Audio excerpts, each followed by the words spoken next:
Swayam Prabha. Digital India. Educated India.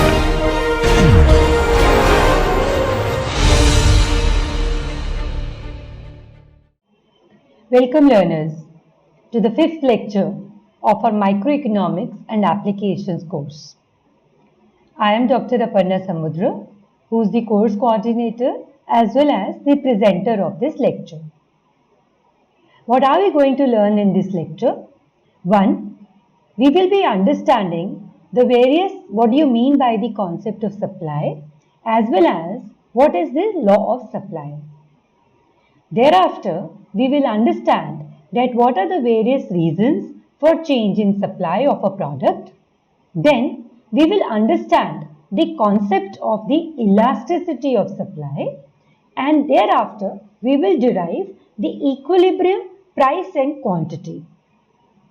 Learners, in the previous lectures, we have already talked about in detail that what do we mean by demand, what are the various determinants of demand. We have also understood that what do we mean by elasticity of demand and what are the various applications of the elasticity of demand. Demand, whenever we were talking about, we were taking into consideration as the point of view of the consumer. Today, the concept that we are going to discuss is of supply. Supply is done by the producer. Therefore, this lecture will be concentrating on that what determines the supply and what is the elasticity of supply, and then how using the demand and the supply curve we get the equilibrium price and quantity. So let us go ahead with today's lecture. First of all, let us define what do we mean by supply. Supply, we say, it refers to the various quantities of a good or a service that a producer is willing to sell at all possible market prices. That is, if for various level of prices which are available in the market, how much of a good or a service a producer is willing to sell is called as supply. Supply can refer to output of one producer or it may refer to total output of all the producers in the market, and when we aggregate the total supply, that is how much every seller in the market or every producer of that product is willing to sell, we get the concept of market supply. So when we are referring to only one producer's willingness to supply or sell given quantity of goods and services at different market prices, we are just referring to supply, individual supply of the producer, whereas when we add up all the possible levels of output which all the producers in the market are willing to sell, we call it as market supply. Now, what is the relationship between price and supply? Because we have been saying that supply is what the producers are willing to sell in the market at given or various level of prices. We say price is one of the most important determinant of supply. Going back to our demand, there we had said that demand is talking about how much a consumer is willing to buy at a given level of price. Similarly, supply is something a producer is willing to sell at a various level of prices. What we see is that there is a direct relationship between the price level of a good or a service and the willingness of the producer to supply that product in the market. Meaning to say that when a goods price increases or when it goes up, the quantity suppliers are willing and able to supply also increases. That means that when price increases, supply increases. Let us take the example. For example, during Diwali time or during any festival time, the price of a new toy increases in the market because there are many people who wish to buy this toy.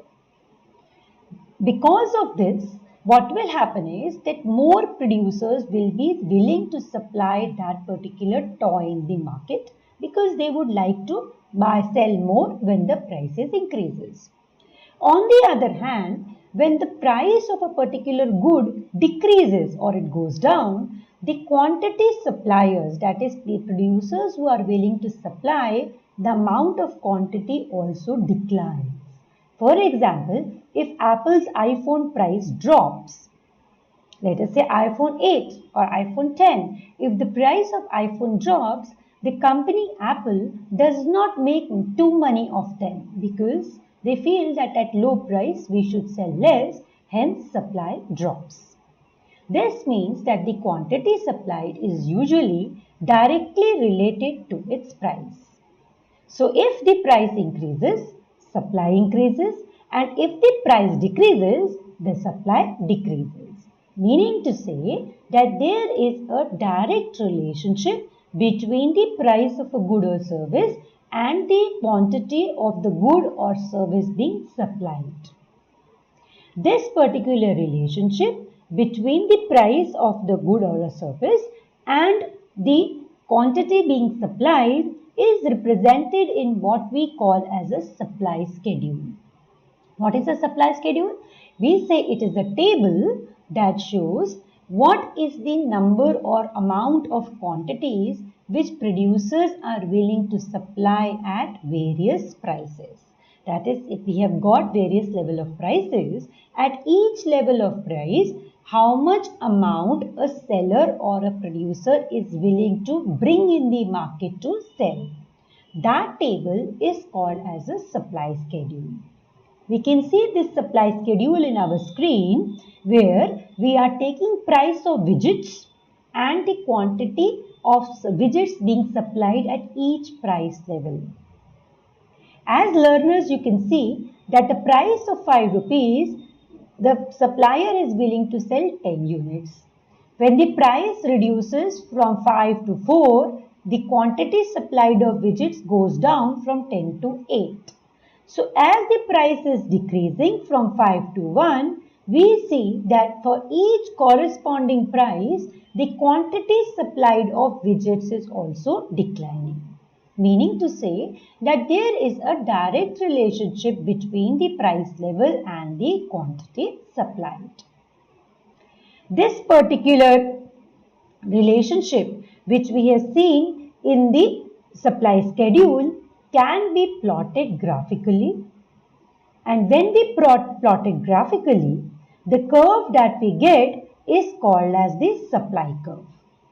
So, the graphical representation of the supply schedule gives us the supply curve. And how do we do that, learners?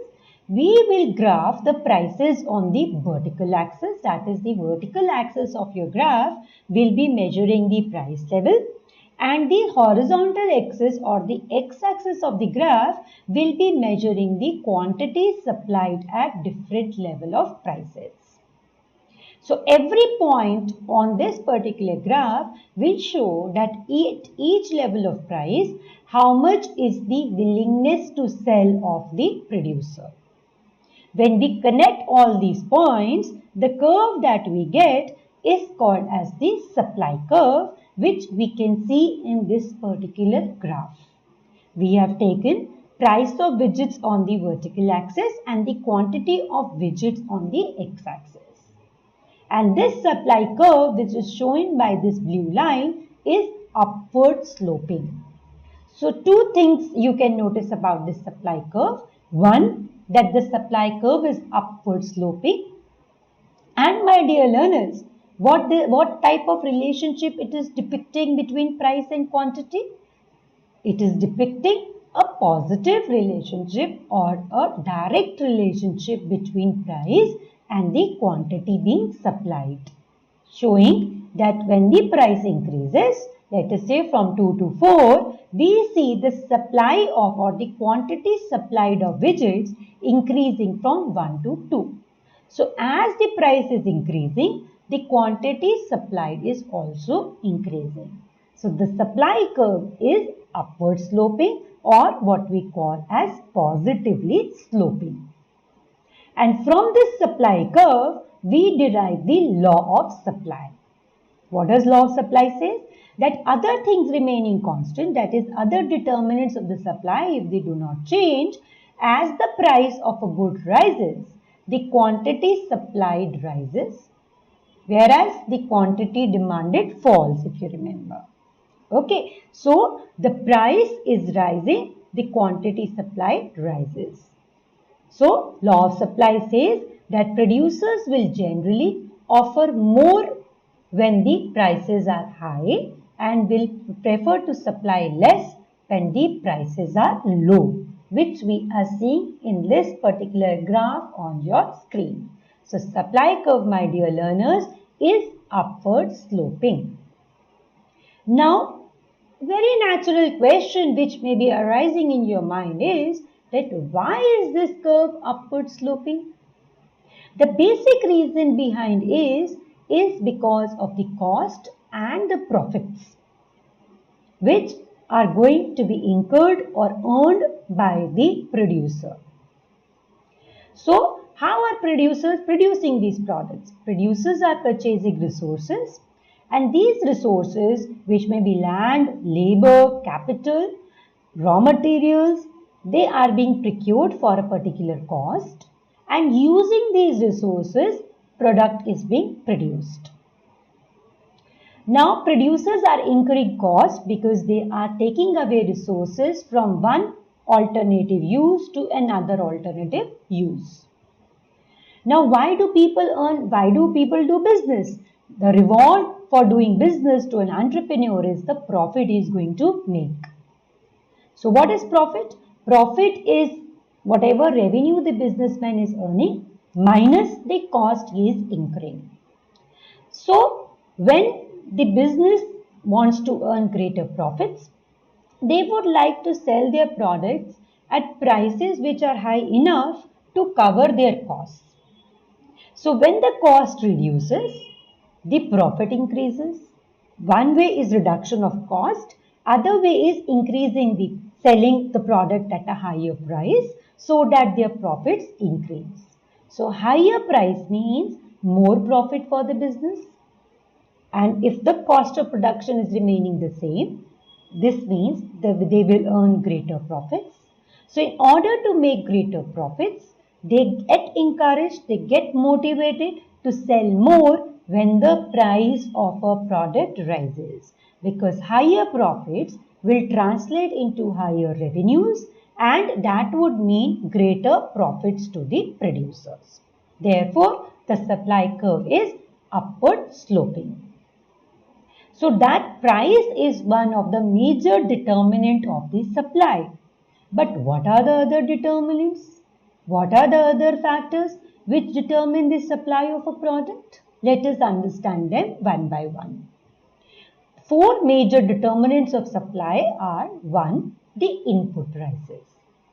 What do we mean by input prices? We have just seen that in order to produce, the producer is using certain inputs or factors of production, which may be land, which may be labor, which may be capital. When the prices of these inputs is less, the cost incurred by the producer is also less. So, he will have a greater profit because he is earning lesser cost. So, when the cost is less, he will be earning greater profits. So, he will supply more because of his cost of production is less. Whereas, when the input prices rises and if the price of the product remains the same, the profit of the producer will reduce. So, he may be willing to sell less at the current market price because the prices have not changed, but his cost of production has increased, which would mean reduction in his profit. So he would like to reduce the amount of supply when the input prices rise. So input prices lead to a change in supply. Second is the technology. If a firm gets hold of better technology, using the same amount of resource, the producer may be able to supply more. Let us take the example. If you are using the latest computer, your productivity increases. Similarly, if a firm or a company or an industry is using latest machines, if it gets hold of better technology, in the same time, using the same amount of resources, the company may be able to supply more because it is able to produce more. So a technological upgradation will increase the supply of the product. Third is the expectations of the producers with respect to future prices. If the producers feel that in future prices of the product which they are selling are going to rise, they may today hold on. They may supply less today because they would like to sell more when the prices rise. And if they feel that in future the prices may decline, they may behave differently. So supply will be impacted by the expectation of the future prices of the product, which these expectations are done by the producers. And then the last factor is number of sellers. More number of sellers mean more supply, less number of sellers would mean less supply. So apart from the price of the product, these are the four main determinants of the supply. Now, what changes the supply? We have just seen that the supply curve is upward sloping. So does it shift? One, the movement on the supply curve. The movement on the supply curve, that is, you are on the same supply curve, but you are moving from one point to another point, will take place if other factors than the price if price is changing and other factors are constant. Let us say price increases from 4 rupees to 5 rupees, we see increase in supply. So you are moving on the same supply curve from one point to another point because the price has changed. But there may be a shift in the supply curve from one position to another. That is, the supply curve may shift outward or it may shift inward. When will this happen? This will be in response to the following factors. One, because subsidies and taxes have changed. Government may subsidize, may give producers some incentives which reduces their cost of production. Therefore, they are encouraged to produce more. Whereas, if government imposes taxes, the cost of production will rise and the producers will be discouraged to produce more. So, change in supply may take place because of change in subsidies or taxes. Second, technology. As we have just seen, if there is an improvement in technology, the firms will be able to supply more. Other goods, for example, there is an increase in price of another good and not the good in question. The businessmen may consider producing that because they feel that because the prices of that particular good is rising, they will be able to earn greater profit by shifting the resources from this product to the other product whose prices has risen. Number of sellers, if number of sellers increase, supply will increase and the curve will shift outside and vice versa. Expectations, as I just told you, if they feel that expectations will, in future the prices are going to rise, so today they may supply less and vice versa. Then the factor cost will also change the supply. So let us see how the shift happens.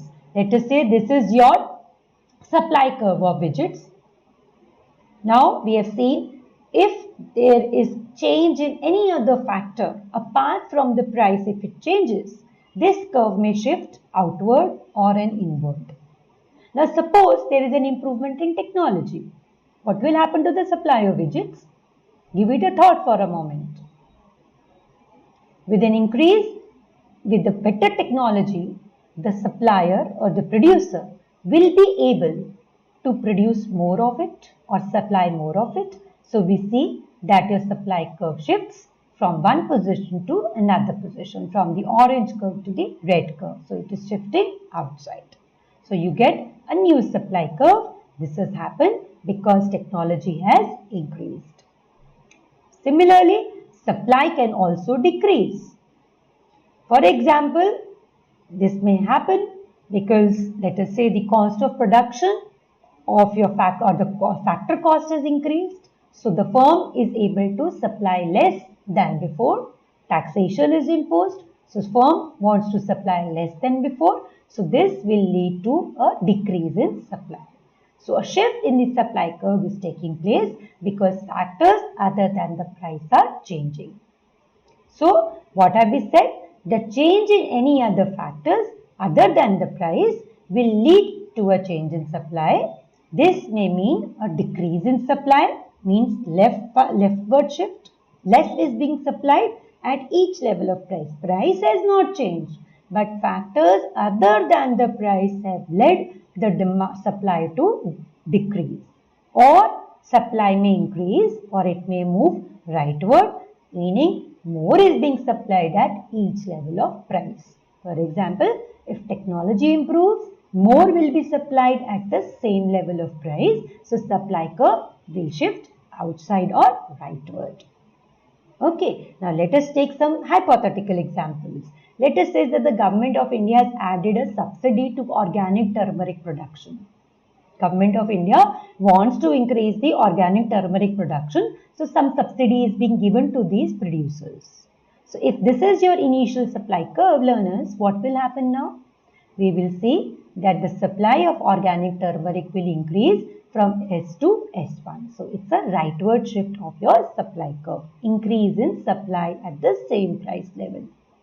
Another organic turmeric producer is expecting an increase in its popularity worldwide. They feel that overall from the world market, the demand of organic turmeric is going to increase. So this will again lead to increase in supply because they're expecting more supply to take place. Price will increase. So this taste and preferences are changing. So they will be supplying more. Price of manure, which let us say for example is a major input in organic turmeric production. If the price of the cost of production increases, this would mean decrease in supply. So these are some examples which we have taken. Now I am giving you a small exercise which you can do. Just come up with your own story about organic turmeric and India. Write down this story. Think of the factors which will have an impact on the supply of organic turmeric and think that what can change the supply. How can the supply increase or how can the supply decrease? And for each situation that you are making or assuming, draw a supply curve.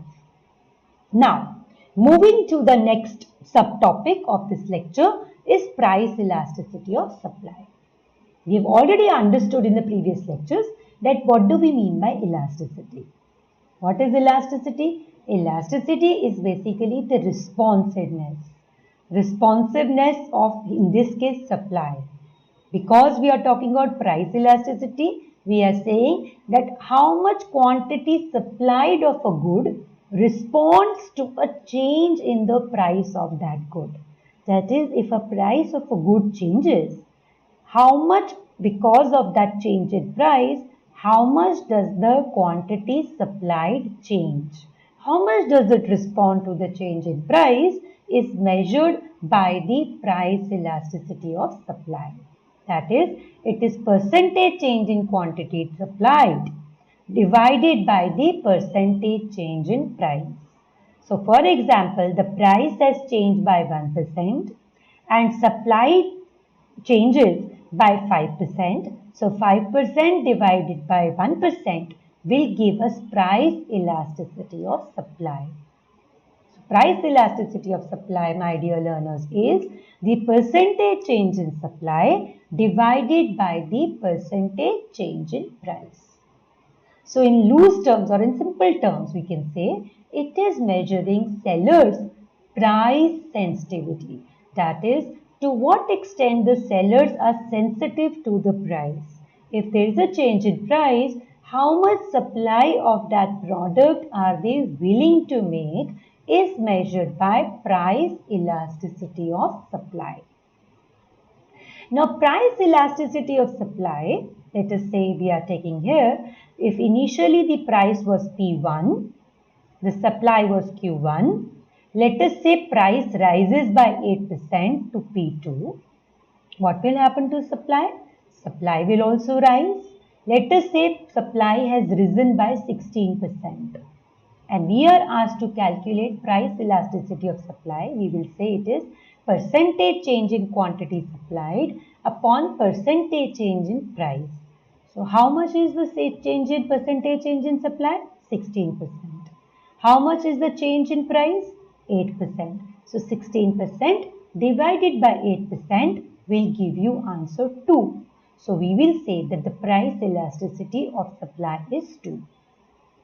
So as we had done in your elasticity of demand, here also while calculating price elasticity of supply, we can use the midpoint method where we take average of prices and average of quantity supplied to find price elasticity of supply. Supply price elasticity will always give you a positive answer because it is giving you a indirect relationship or a positive relationship between price and quantity supplied. Now, as we had seen in demand, in supply also, when we are talking about elasticity, we can have 5 type of cases. The first is the extreme case where the supply is completely inelastic or it is perfectly inelastic. We have just seen that price elasticity of supply is what? It is percentage change in supply upon percentage change in price. Have a closer look at this particular graph or figure which is given on your screens. What do we see? That S represents your supply curve. It is what? It is showing a vertical line. Initially the price was P1. Price rises by 10% to P2. Is there any change in quantity supplied? Do you see some change? What was the quantity supplied at P1? It was Q1. What is the quantity supplied at P2? It is again Q1. So percentage change in price is 10%. But what is the percentage change in quantity? It is 0%. There is no change in quantity even though the price has increased. This means that your price elasticity is 0 and your supply curve is vertical. Seller's price sensitivity is none. That is, seller is not changing the supply even though the prices have changed. So it is totally inelastic. The supply is not changing even though the prices have changed. Let us take another example where it is a case of inelastic supply. Now your supply curve is S, which is upward sloping. Initially the price is P. Price rises to P2 by 10%. So we are seeing 10% in your denominator of the formula. There is new quantity of Q2. Okay. Now if this change in quantity with the rise in price is less than 10%, of course quantity supplied is increasing. But this change of quantity is less than the change in price, that is the change in quantity is less than 10%, then your elasticity of supply will be less than 1. And we say that seller's price sensitivity is relatively low, that he increases supply but not as much as the price has changed. Then the third situation is of unit elastic supply. Meaning to say that the percentage change in supply is the same as the percentage change in price. So in our example, the change in price is 10% and change in quantity supplied is also 10%. Therefore, the answer of elasticity of supply is 1. This is a situation of unit elastic. Then we move to the fourth situation of elastic supply, and I'm sure by this time learners you can answer on your own that what will be mean by elastic supply. So going back to the figure, you have initial price at P1, price rises by 10%. We see an increase in supply, but it is more than the change in price of 10%. You see this graph? The change in quantity is more than the change in price. So this would mean that your elasticity of supply is greater than 1, or the seller is relatively sensitive to the price change. Any small change in price brings a greater change in quantity supplied. And then the extreme case of perfectly elastic supply, where your supply curve is horizontal. Let us say there is no change in price changes by 0%. So quantity demanded changes by any percentage point, and the elasticity of supply is infinite. So we say there is extreme sensitivity. So the first case of perfectly inelastic and the last case of perfectly elastic are extreme cases. So we have understood the elasticity of supply. Now we have also seen in the previous lectures that what was demand. Now supply is from the point of view of the producer. Demand was from the point of view of consumers. Demand we saw, higher prices means lesser demand. Supply says the opposite. Higher prices mean higher quantity supplied. This means that there needs to be a point where the consumer and seller's choice meets each other. That is what we call as supply and demand at work. So we as buyers are going in the market to buy. Sellers are coming in the market to sell. So market is the place where sellers and buyers are meeting each other. And the forces of supply and demand, that is the various supply schedule and the demand schedule, will come together, or the demand curve and supply curve will come together and determine the price in the market. That is also called as the invisible hand principle. Now, these prices form the basis of economic decisions. That is, as a consumer, how much we buy depends on the price. As a producer, how much we supply also depends on the price. This means that prices are the basic structure on which we are taking our economic decisions. And together, demand and supply forces will determine the market equilibrium price and quantity. That is the point where demand curve and the supply curve intersect. That will give us the equilibrium price and equilibrium quantity.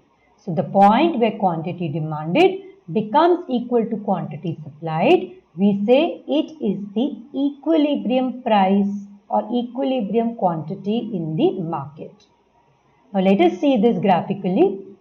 Let us say that this is a particular schedule which is given to you with various price levels. At each price level, quantity demanded is given to you. At each price level, quantity supplied is given to you.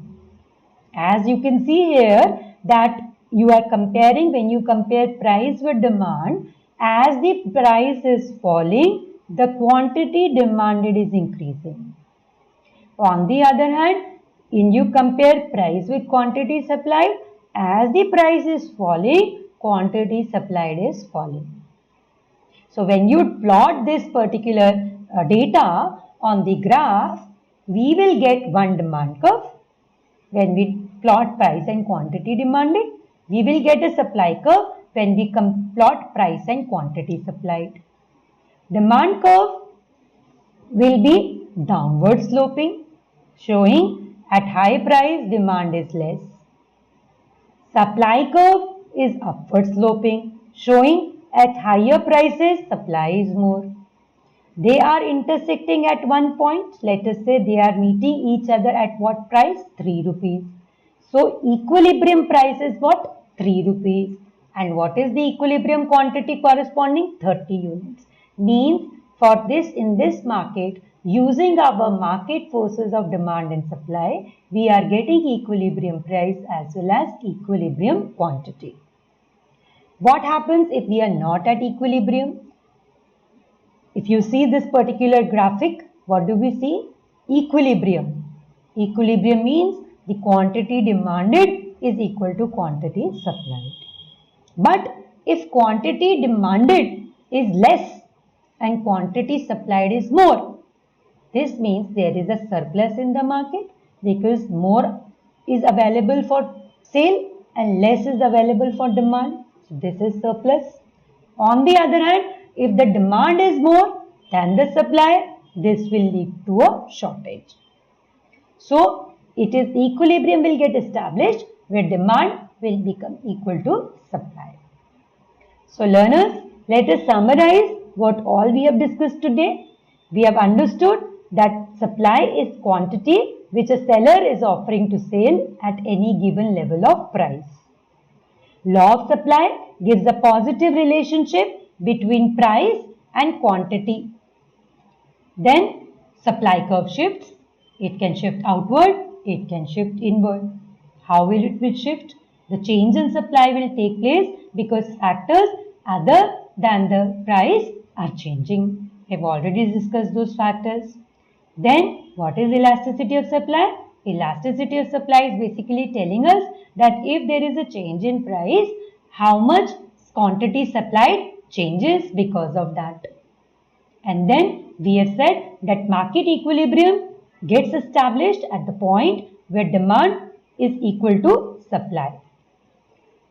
So learners, this is what we have to do in supply, and I hope you have enjoyed this lecture thoroughly. Thank you.